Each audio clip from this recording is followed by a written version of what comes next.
Someone asked, what on earth is GDP? Sometimes these figures just go off the tongue of people on the news and politicians and economists and all sorts of unseemly people. And I guess what people want to know is, well, what is GDP, especially in terms of what it means to me? Well, a few basic things is, first of all, it's gross domestic product. That means that the total amount of goods and services, or the value of everything that everyone working in New Zealand produces in any given year. And that includes stuff that's exported minus stuff that's imported. So it's the total value produced by New Zealand workers each year. And then people say, well, what does it mean when it goes up or goes down? Well, obviously when it goes up, that means more stuff's being produced. If it goes down, it means that there's actually less stuff being produced, and that means probably we're poorer.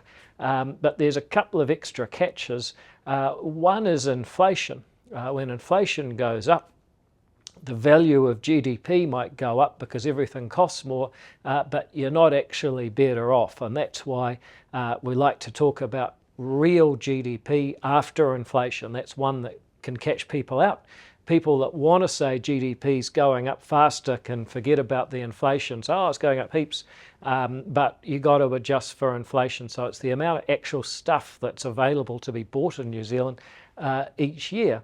And then the other thing is it can go up if there's more people, or it could go down if there were fewer people.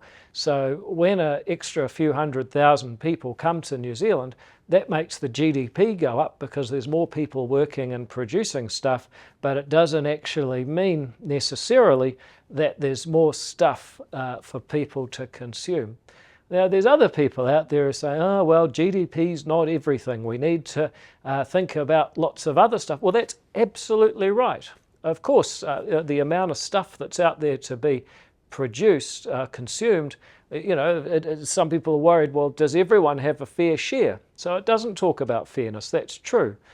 People say, well, there's some ways you could make lots of GDP, just dig up the Southern Alps and sell all the gold, and that would be value from that mining activity.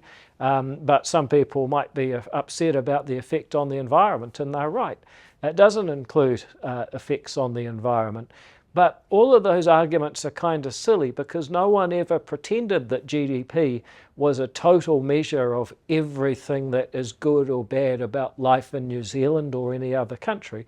It is what it is, simply a measure of how much is produced in New Zealand or any other country each year. And specifically, once you adjust for the inflation, forget about that. We want to know how much you can actually buy, not how much stuff costs.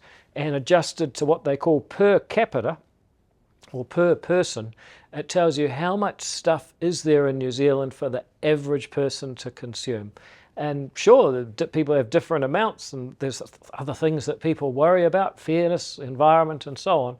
But when you boil it all down, if you have a choice between being in a country with a high GDP, where there's lots of resources to solve our problems, to get good food, build more houses, have more health care, and generally have a good time and buy the best things to eat and drink, then you want higher GDP per capita after inflation. If you want to live in a place with lower GDP, say North Korea, terrible GDP. United States of America, lots of other problems, but very high GDP, and on balance, I'd rather be in America. It's true from country to country. Australia, higher GDP per capita than New Zealand, and typically there's more people moving one way than the other. And that's why it's so important that we always remember economic growth, which is really making GDP bigger next year than it was last year. If we keep doing that, then we're going to be able to solve more of our problems and have a better life. So that's all it is. How much is produced each year, adjust it for the number of people and any inflation. That tells you how much goods and services there is, how much stuff for the average person to consume. And while there's other things that you might be interested in, the most important thing is if you have a choice between a high GDP per capita country or a low GDP per capita country, pick higher every time.